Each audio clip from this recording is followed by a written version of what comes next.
All right, I'm starting at the ceiling, okay? First thing you want to do is you want to make sure that you hit that line, hit your trim basically. All right, now I already got this and I'm about to do it again so I could show y'all some things.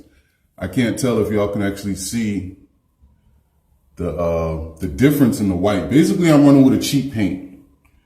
When you're a contractor, you know, you got to deal with things. So if I can't get my full price and somebody says, oh, well, I'll buy the paint. The reason they always say they want to buy the paint is because the paint is the most expensive part. A lot of things that come with painting is the labor. So a lot of people try to break your labor down. I suggest people do a Google search on Frederick Douglass. But anyway, I'm gonna show y'all how to get this done because a lot of people have problems with the brush. Because when you see a real painter paint with a brush, you're like, oh, wow, look at it. And then when you try to paint with a brush, you paint and then you say, okay, it's not even painted or it's halfway painted or it looks like it's glossed. That's because this is, as you see, it's a bunch of little hairs and you're either going to get a horse hair or a pig hair. And the more type of hairs, different type of hairs there are, the more expensive, the better it paints. So anyway, what happens is what you need to do is you just really got to make sure that you have a good bit of paint. I think I do great with not getting paint on the floor. So, okay, so you got your paint, right? Bomb, that's it. You actually have to have paint on the brush. If you about to paint your wall or you about to paint the ceilings and the trim and your brush looks like that, you're not going to paint nothing. There's nothing on the paint to paint. There's nothing, like, that's nothing. This is nothing. You paint something and look, this is what most people's paint look like when they paint. Most people, they get the brush, they want to paint. This is what it looks like because they're trying to save paint, and then this is what happens. You see? There's no paint on the damn brush. You can't paint nothing. And that's what happens most of the time when people use a brush to paint. So if you try to paint a door, or basically if you try to paint anything with a brush, that probably happened. If that happens, it's only because you don't have enough paint, all right? Always remember, paint, a lot of computer geeks are gonna understand this. When you paint on a pixel level, all right? On a pixel. Basically, these would be the pixels. All the little holes, these are the pixels, all right? You have to put enough paint on your brush to paint the wall. It's just that simple.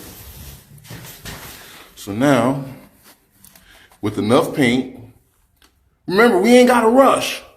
We ain't got to rush. You know what's going to happen when you fill this thing up with paint because you're trying to rush? You're going to get all the paint on the floor. Now you got to pay to get your floor cleaned. Now, paint is a liquid. It's water-based. At least this is. Or oil-based. It rolls. Feel the paint. All right?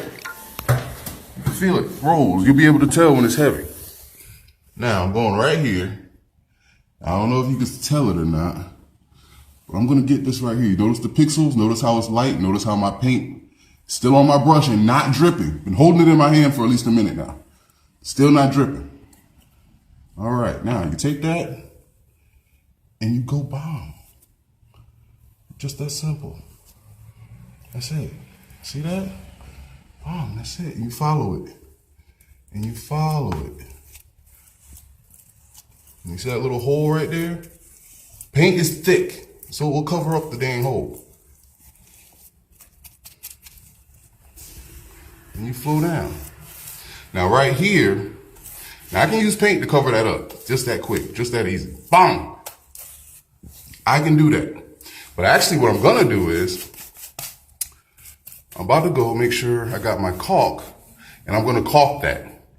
The reason why I'm going to caulk that is because when the paint gets dry and the weather hits it, it gets cold, it gets hot, the paint's going to get flexible and it's going to not stay in that hole.